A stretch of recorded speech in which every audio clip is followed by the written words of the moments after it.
अस्सलाम वालेकुम। आज हम केमिस्ट्री लेक्चर नंबर 12 जो कि है एवोगैड्रोज नंबर, इसको डिस्कस करेंगे।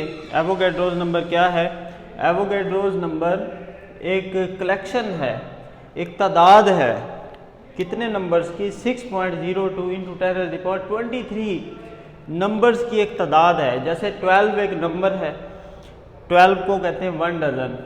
इसी तरह 6.02 × 10⁻23 कोई भी चीज़, हर चीज़ जिसकी तादाद 6.02 × 10⁻23 होगी उसे कहते हैं 1 मोल।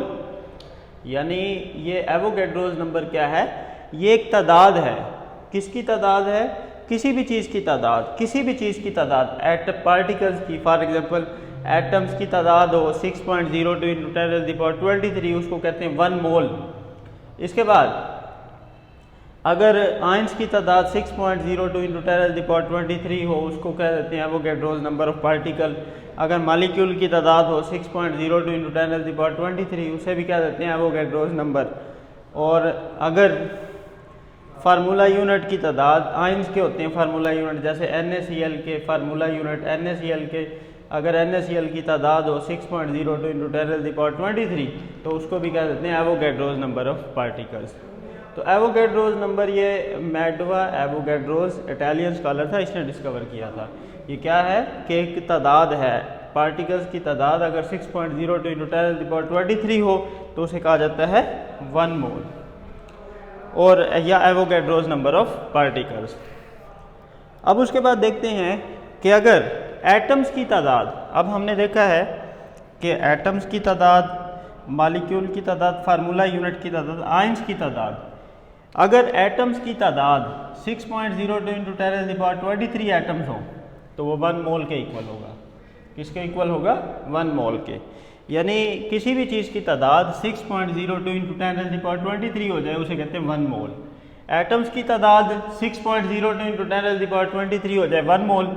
मालिक्यूल की तादाद अगर 6.02 × 10⁻23 हो जाए वो भी 1 मोल के इक्वल। फार्मूला यूनिट जैसे NaCl के फार्मूला यूनिट हैं, उनकी तादाद 6.02 × 10⁻23 हो जाए तो वो भी 1 मोल। यानी और इसी तरह 6.02 × 10⁻23 ions of hydroxide is equal to 1 mole. अगर आयंस की तादाद भी 6.02 × 10⁻23 हो जाए तो वो भी 1 मोल के इक्वल। यानी हम कह सकते हैं एटम्स की तादाद 6.02 × 10⁻23 हो जाए 1 मोल, मालिक्यूल्स की तादाद 6.02 × 10⁻23 हो जाए वह भी 1 मोल। अगर फार्मूला यूनिट की तादाद 6.02 × 10⁻23 हो जाए वो भी 1 मोल। अगर आयंस की तादाद 6.02 × 10⁻23 हो जाए वो भी 1 मोल। यानी किसी भी चीज़ की तादाद अगर 6.02 × 10⁻23 हो जाए तो 1 मोल के इक्वल है। अब फर्दर एक्सप्लेनेशन ये है, अगर इसकी देखें फर्दर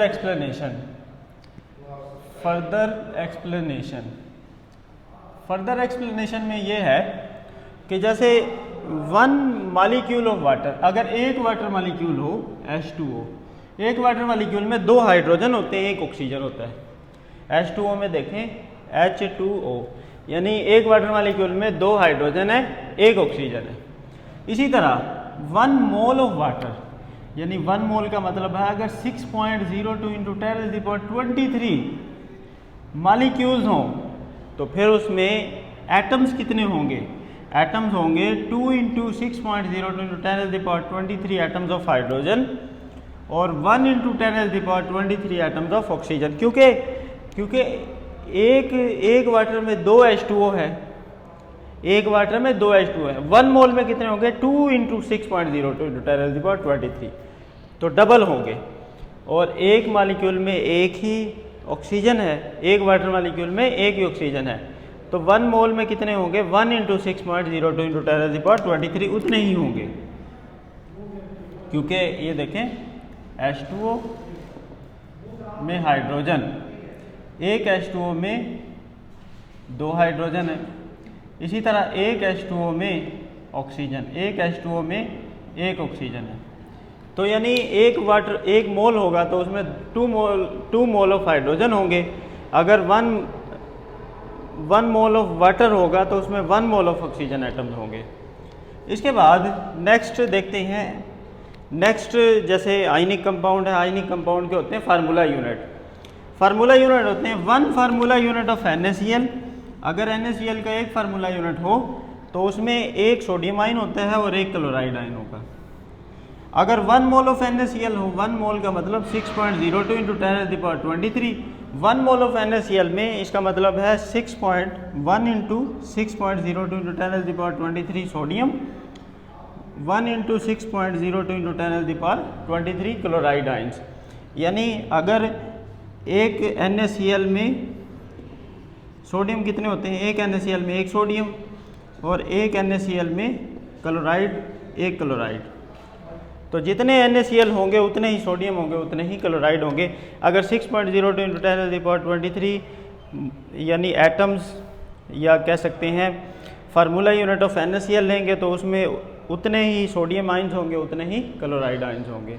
ये था आज का हमारा लेक्चर। इंशाल्लाह नेक्स्ट लेक्चर में हम मोल को डिस्कस करेंगे। Thank you.